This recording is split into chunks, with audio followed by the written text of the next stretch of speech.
Actually मला कमांडरने सांगितलं तुला बोलवायला. कमांडर आली ती, बोला. हो मीच. मीच ॲक्च्युली मला तुला रेवाबाई सांगायचं नाही, विचारायचं आहे. तर काही कळलं का? नाही म्हटलं काही कळलं का की केडी सर कोणाला डेट करता येते? थोडं बोलायचं होतं. बोल ना. ते पत्र. कुठलं पत्र? हा, ते तू तुझ्या तिच्यासाठी लिहिलं होतंस ते. ते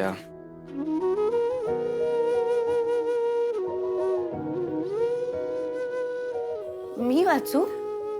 हो म्हणजे बघ ना, तिला आवडेल का?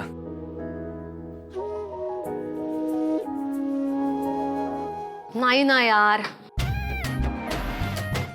काय माहिती ही अप्सरा कोण आहे? कायच अप्सरा?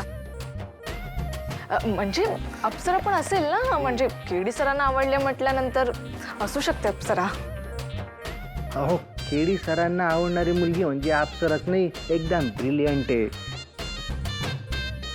म्हणजे ब्रिलियंट असेल, आता ती केडी सरांना आवडते म्हणजे ब्रिलियंट, एकदम गुड, ब्युटिफुल. हां हां, कळलं, ते सगळं ठीक आहे, पण ती कोण आहे? कशासाठी आलोय आपण इकडे?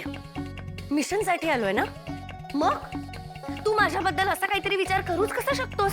मी ना तुझ्याकडे एक चांगला मित्र म्हणून बघत होते, खूप जवळचा मित्र म्हणून बघत होते, पण नाही, तू सुद्धा इतर मुलांसारखाच निघालास.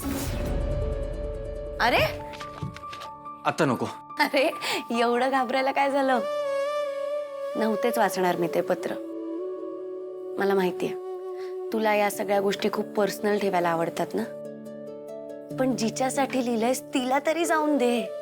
आणि ती मुलगी कोण आहे ते आम्हाला तरी सांग. तुम्हाला खरंच माहिती नाहीये? नाही. ठीक आहे, नका सांगू.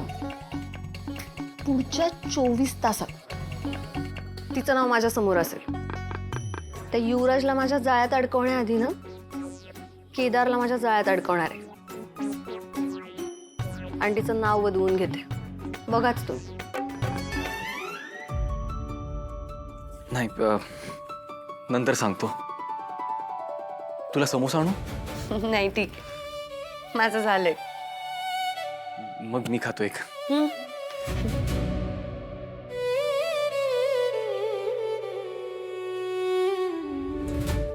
हे चॅलेंज रेवाचं आहे आणि रेवा कोणतंही चॅलेंज कधीच हरत नाही.